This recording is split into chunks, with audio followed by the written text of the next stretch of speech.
Le 7 de Pentacle, de manière générale, au niveau relationnel, si tu es célibataire, on t'invite à prendre le temps nécessaire qu'il te faut. Si tu es en couple, on nous parle d'une évolution de ta relation, donc ça avance tout doucement avec les projets qui se mettent en route, plus ou moins importants. Au niveau professionnel, si tu es à la recherche d'un emploi, il va y avoir une évolution favorable de tes demandes. Si tu es déjà en activité ou un projet personnel, en tout cas, les choses avancent tout doucement, mais sûrement.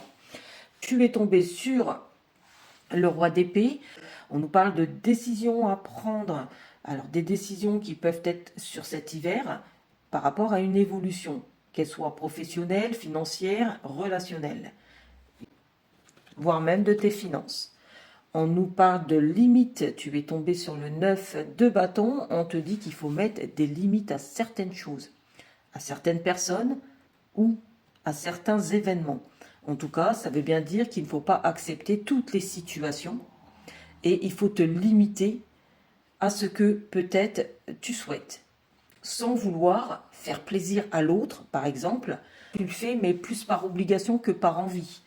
Qu'est-ce que je peux te dire d'autre? On nous dit que parfois tu n'es pas d'accord avec les personnes qui t'entourent, donc ça peut être ta compagne, mais ça peut être aussi des collègues ou des amis. Tu es tombé sur mauvais œil, jalousie, donc on nous dit que par l'intermédiaire de cette carte, tu as peut-être peur. Peur qu'on te voit d'une manière différente, que les personnes autour de toi se disent « Ah bah tiens, je ne pensais pas qu'il était comme ça ». Et on va terminer avec une carte de leur miroir. Retour du passé. Une personne peut revenir dans ta vie, profite de ce moment pour créer de nouveaux liens de manière plus positive. On nous dit bien que par rapport à l'évolution que tu as actuellement, peu importe que ce soit relationnel, professionnel, financier, un projet perso, on te dit bien qu'il va y avoir quelque chose qui revient dans ta vie, donc une personne ou une situation, une évolution, mais voilà, qui n'est pas appréciée, tout simplement parce que la personne, même si elle n'aime pas, elle ne met pas de limite, donc elle n'informe pas. Il faut que par rapport à l'évolution, que tu t'affirmes et que tu n'acceptes pas tout et que tu dises à ton partenaire ou à ta hiérarchie ou à tes amis, il faut que tu leur dises quand ça ne te plaît pas.